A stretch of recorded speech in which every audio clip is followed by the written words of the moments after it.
The Sea of Japan is enclosed water in a way that the open ocean is not. Its boundaries are the Korean Peninsula to the west, the Japanese archipelago to the east, the Russian maritime province to the north, and the network of straits, Tsushima, Tsugaru, La Perouse, Korea, that connect it to the waters beyond. It is not as confined as the Persian Gulf or as narrow as the Strait of Hormuz, but it has a quality of enclosure that shapes every operational calculation conducted within it. There is no vast expanse of ocean to maneuver into when the tactical picture becomes uncomfortable. Distance is constrained here. Options are fewer, and the nations whose coastlines define the sea, Japan, Korea, Russia, and by virtue of its Korean peninsula proximity and its operational reach, China, all regard it with strategic attention. The joint naval exercises between the People's Liberation Army Navy and the Russian Pacific Fleet had been a fixture of the bilateral military relationship for 8 years, growing in scale and complexity with each iteration as the two navies developed the interoperability that joint operations require. The exercises were announced in advance, their general location publicized, their stated purpose described in the language that large-scale military exercises always employ in their official communications, enhancing mutual trust, improving coordination, developing the capabilities to address common security challenges. The actual operational content of the exercises, the specific tactical scenarios being drilled, the weapons employment profiles being practiced, the command and control integration being tested, was not publicized, but it was accessible through the collection architecture that the United States Navy and its Japanese and Korean allies maintained across the Sea of Japan with the kind of sustained intelligence attention that the bilateral Chinese-Russian naval relationship had warranted since the first joint exercise 8 years ago. The United States Navy had every right to observe. In international waters, military vessels of any nation have the right to be present, to transit, and to conduct lawful observation of the activities of other nations' armed forces operating in the same international waters. This right is not conditional on the consent of the nations being observed, is not diminished by the political relationship between the observer and the observed, and is not altered by the fact that the observed nations would prefer not to be observed. It is a right that the United States Navy exercises globally and that it has defended in the South China Sea and the Norwegian Sea and the Persian Gulf and every other body of water where the question has been raised, with the professional consistency of a service that regards freedom of navigation as both a legal entitlement and a strategic necessity. The Arleigh Burke-class guided missile destroyer assigned to observe the Chinese-Russian exercise was operating on the eastern fringe of the exercise area, maintaining a position that kept her in international waters while placing her sensors, surface search radar, electronic support measures, the persistent overhead picture provided by the P-8A operating from Misawa Air Base, in a geometry that captured the exercise activity with the detail that the intelligence requirement demanded. She had been in this position for 31 hours. Her crew had been running the watch rotation that sustained the intelligence collection mission, methodical, professional, generating the data stream that was feeding into the Pacific Fleet intelligence architecture in real time. The planned destroyer that had been detached from the exercise formation at 0914 had been tracked since its departure. Its initial course had suggested a logistics run, fuel, and stores replenishment from the support vessel that was positioned on the exercise's eastern flank. And that assessment had held until 0941, when the planned destroyer's course altered to bring it directly toward the American vessel's position. Direct, not an intercept of a logistics destination, a course toward the American ship. It was a Thursday. The time was 10:07 local. The Sea of Japan east of the exercise area was running with a moderate northwest swell, the sky clear at altitude, visibility excellent at 20 miles. An R. Lee Burke-class destroyer was at observation station, course northeast at 8 knots, the slow observation pace that collection missions required.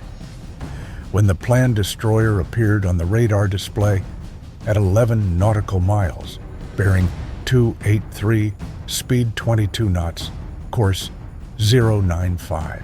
Course 095. The American vessel's position was on bearing 095 from the planned destroyer's current location. The course was not approximately toward the American ship. It was precisely toward it. The watch officer updated the track. Captain, CIC, plan type 052, D destroyer, bearing 283, range 11 miles, course 095, speed 22. Assess it is inbound toward our position. CPA projection at current rates, approximately 400 meters in approximately 28 minutes. 400 meters, not a contact from normal observation activity. A deliberate, calculated close approach by a Type 052D, a modern, capable warship equipped with HHQ-16 surface-to-air missiles, YJ-12 anti-ship missiles, and a crew that had clearly received an order to close on the American vessel. The commanding officer arrived in the CIC at 10:09. She read the track. 400 meters, CPA, 27 minutes. The planned destroyer was not maneuvering. It was holding course and speed on the intercept track with a kind of steady commitment that spoke to deliberate intent rather than navigational coincidence. ESM on the planned contact, she said. Surface search radar active, ma'am. Fire control radar in standby, not active. SIGINT collection suite active. She is collecting on our emissions. Internal communications traffic indicates she is under operational direction from the exercise command ship. Exercise command. The approach was not the planned destroyer's commanding officer acting on independent initiative. It was an exercise-directed maneuver, a specific tasking from the command element of the Chinese-Russian exercise that had decided that the American observer should be approached at close range. The decision had been made at a level above the ship by commanders who had calculated what the approach would communicate and had concluded that the communication was worth making. She understood the calculation. An American destroyer observing a Chinese-Russian exercise approached at 400 meters by a planned destroyer was being delivered a message that required no radio transmission. Your presence here is noted, your observation is known, and we are capable of being this close to you whenever the decision is made to be this close. Log contact, course, speed, CPA projection, she said. I want the full track from the moment it departed the exercise formation, departure time, initial course toward the logistics vessel, the course change to 095 at 0941. I want the decision point documented. She looked at the tactical display. 25 minutes to CPA.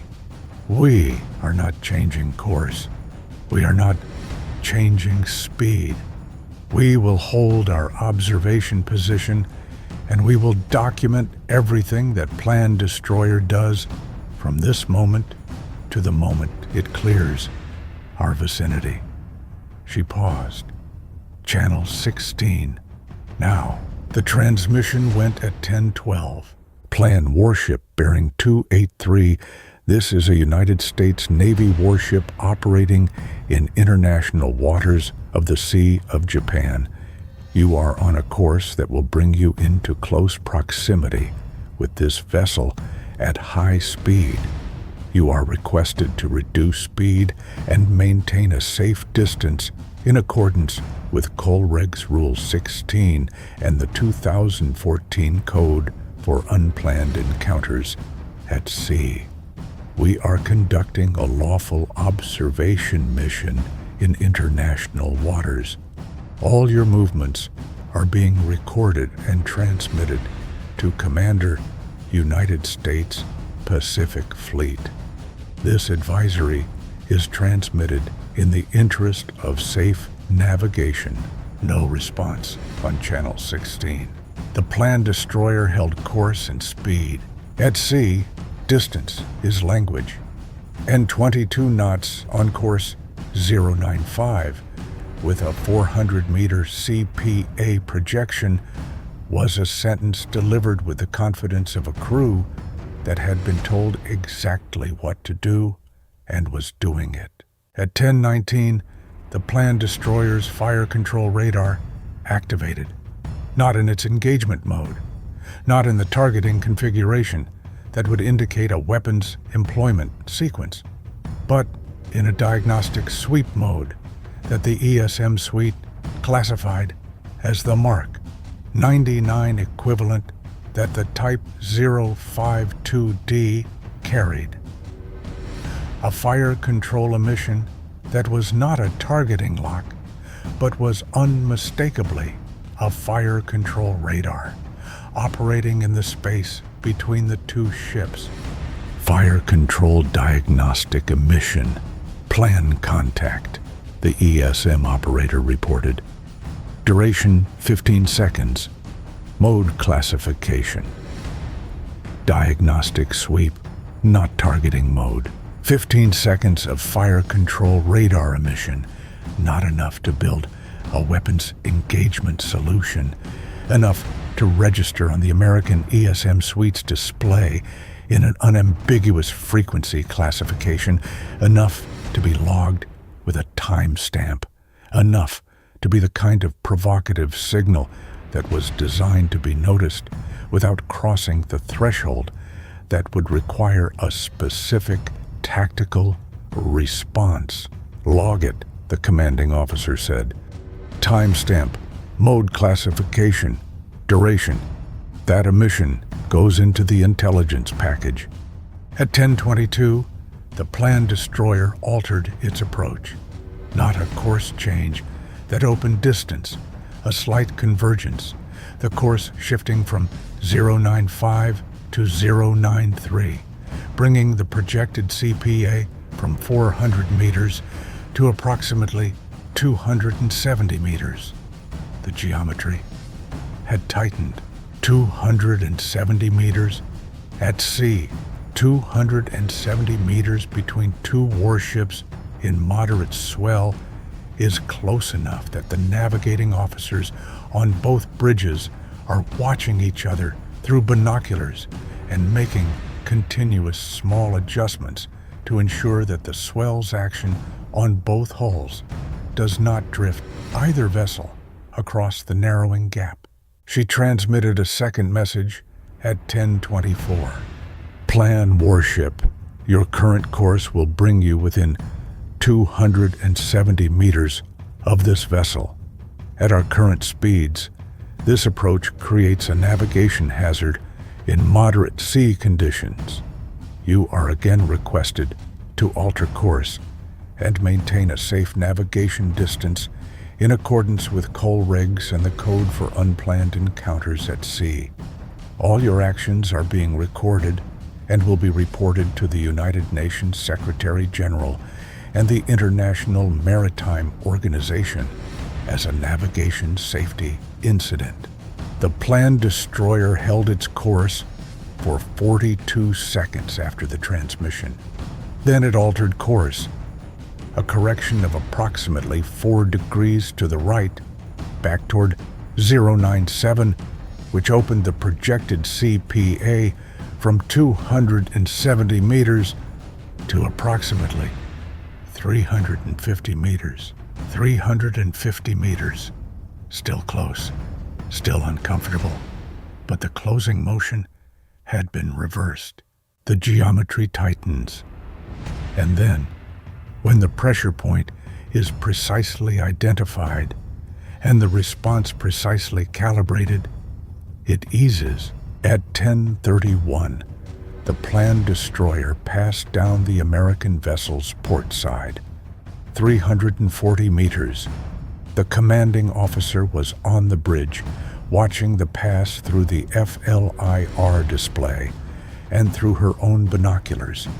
The planned destroyer's bridge was visible, officers visible, their own binoculars raised, watching the American ship with the professional attentiveness of people who were aware that this moment was being recorded from both directions. The planned destroyer's crew was professional. They had executed the approach with precision, delivered the message their command had tasked them to deliver, and held their closest point at 340 meters in moderate swell without the kind of aggressive maneuvering that would have escalated the encounter from a deliberate close approach into a genuine collision risk. It was a demonstration of capability and intent, executed within the framework of behaviors that the Chinese Navy had calibrated to stay below the threshold of an event that required an immediate military response. She logged the pass, 340 meters, 221 seconds of close proximity. Fire control radar activation 14 minutes before closest point. No response to Channel 16 transmissions. At 10:38, the planned destroyer had opened to 2 miles and was continuing west, back toward the exercise formation, its course suggesting a return to its assigned station in the exercise. It was finished. In the CIC, the commanding officer stood at the display and looked at the track history, the planned destroyer's departure from the exercise formation, its initial course toward the logistics vessel, the course change to 093 at 0941, the approach to 340 meters, the pass, the departure. She looked at the intelligence officer. The exercise command direction, the departure from the exercise formation, was at 0914. The course change toward our position was at 0941. 27 minutes between departure and intercept course establishment. That is the planning and authorization timeline for this operation. From the exercise command's decision to task this maneuver to the executing ship's course change. That timeline is an intelligence product. It tells us how quickly the Chinese exercise command can identify an American observer, make a decision to dispatch an intercept, and have the intercept ship on a confirmed course. That goes to Pacific Fleet intelligence today. She looked at the watch officer. The fire control radar emission at 10:19, 14 minutes before CPA. That timing was deliberate. It was placed at the moment of maximum psychological effect, close enough to the CPA that the operator who logged it would be doing so while watching the planned ship close through the binoculars. The emission was a signal nested inside the approach, a signal within a signal. Log that analysis explicitly. She looked at the communications officer. The flash traffic to Pacific Fleet and Indo-Pacific Command. Plan Type 052D conducted a deliberate close approach during observation of Chinese-Russian exercise, Sea of Japan. CPA 340 meters, 22-knot approach speed, fire control radar emission at 14 minutes prior to CPA. 2 Channel 16 advisories ignored. American vessel maintained course and speed throughout. Planned vessel departed at 10:38. Full reconstruction package follows. She paused for a moment. And the reconstruction package goes to the Japan Maritime Self-Defense Force and the Republic of Korea Navy simultaneously. They operate in this sea. They will face this tactic. They need to see how it is documented and how the response is structured. She set down her notes and looked at the Sea of Japan through the bridge windows. The planned destroyer was at 7 miles now, a contact on the display returning to its exercise formation. The P-8 overhead had the full visual and SIGINT record of the past 72 minutes. The ESM suite had captured every emission. The tactical display had logged every bearing and range update from the moment the planned destroyer departed the exercise formation. The record was complete. What had occurred in the Sea of Japan on this Thursday morning was a calibrated demonstration by the plan, coordinated with a Chinese-Russian exercise that provided the operational context and the command authorization of a specific tactical capability.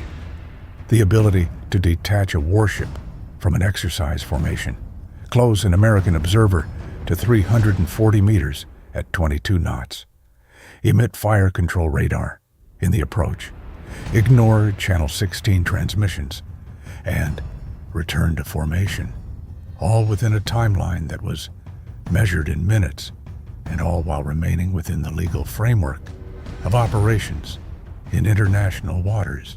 The maneuver was not an accident. It was not a navigation error. It was a message composed with operational precision by a Navy that had studied American observer practices, identified the specific behaviors that created pressure without crossing clear lines, and had the command confidence to execute the demonstration during a joint exercise with Russia.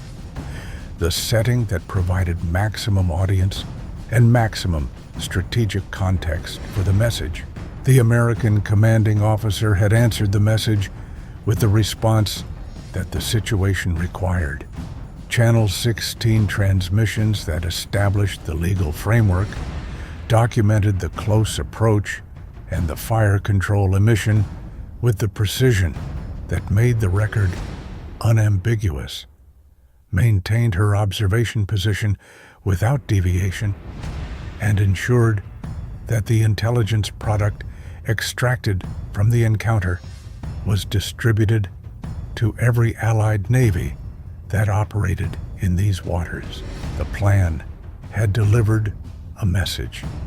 The message had been received, documented, analyzed, and transmitted to every party that needed to understand what the Chinese Navy was now willing to do in the Sea of Japan. The observation mission continued. The intelligence collection continued. The record accumulated, and the Sea of Japan held in its enclosed and strategically consequential water both the fact of what the plan had done and the equally permanent fact of how the United States Navy had responded. 340 meters documented, analyzed, transmitted.